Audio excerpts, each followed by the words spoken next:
Hello everyone, how's it going? Welcome to today's Plan War analysis game for the number 10 for nobody, which is one of our bonus matchup. We're going to be taking a look at number 10's base, what I like to call the Creeper base, because as you can see right away, hold on. As you can see right away, this does have the appearance of the Creeper, if you know what I'm saying.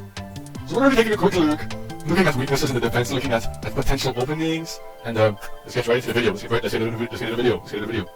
First of all, if we analyze the range of certain units on the sides, such as cannon, which has about like this range, wizard tower about similar range, maybe a bit bigger, something like this, and this archer tower, slightly bigger range, but you know, it looks like something like this. The point is, this does oh my god, I'm so bad at making this.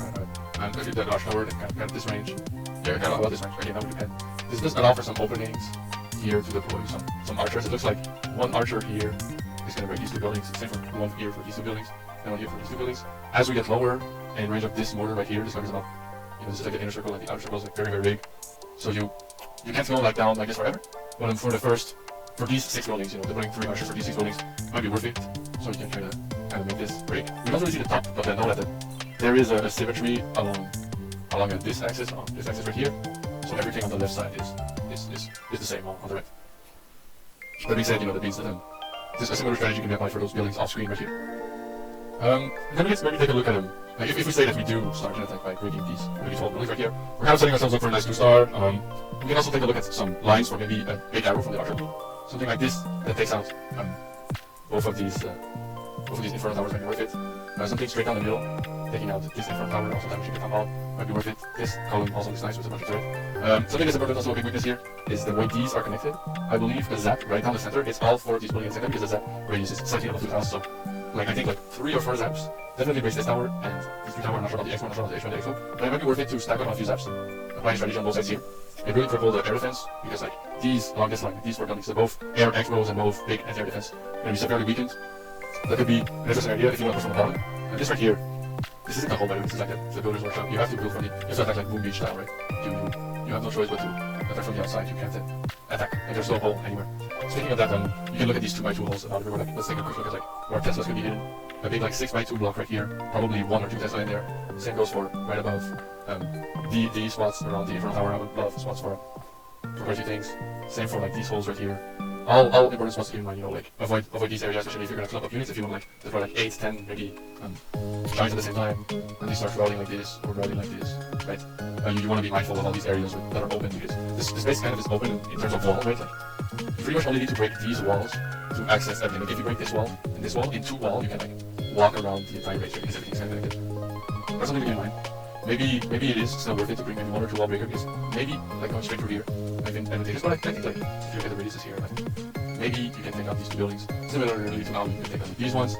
But yeah, at the end of the day, I think a smart attack is to invest a few supplies into archers. Break these buildings right away so that when they push, inevitably kind of goes around, because you're probably going to attack bottom to top. When it goes around, and the idea is by going bottom to top is that if at some point the attack stops anyway, you still hit the town hall, which is actually 2 stars. So by breaking these 6 buildings on this side and copying on the top side, with only 6 supply of archers, you're kind of guaranteeing that your push is going to stay grouped. You won't get your tower targeting troops going very deep, and your DPS being stuck behind at every building and kind of shredding back, you know. But I think it's going to be a very possible 3-star right here, you know.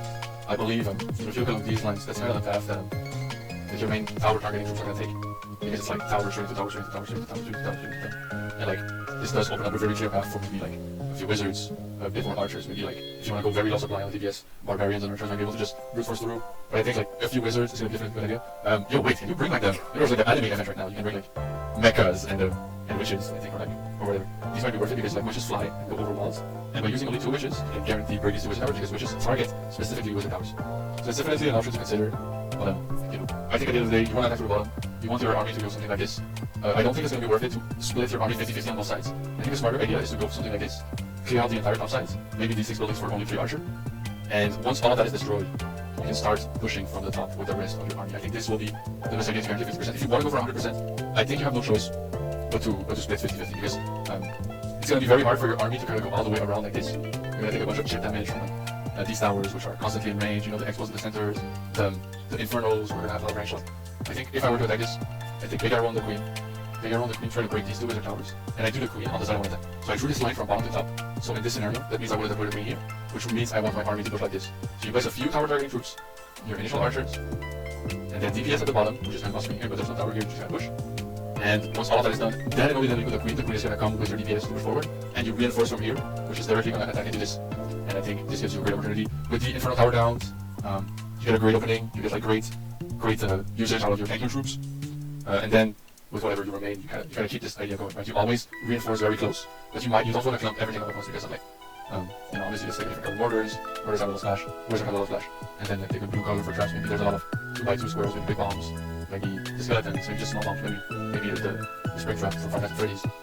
I think you want to keep your thing kind of spaced out. Take this very patiently, and yeah, good luck to everyone in the war, good luck everyone for watching, good luck everyone for sharing, and remember to spend all your gems, and remember to never buy the Builder Goblin because he's ugly and punch the Builder Goblin in the face. Thank you for watching, guys.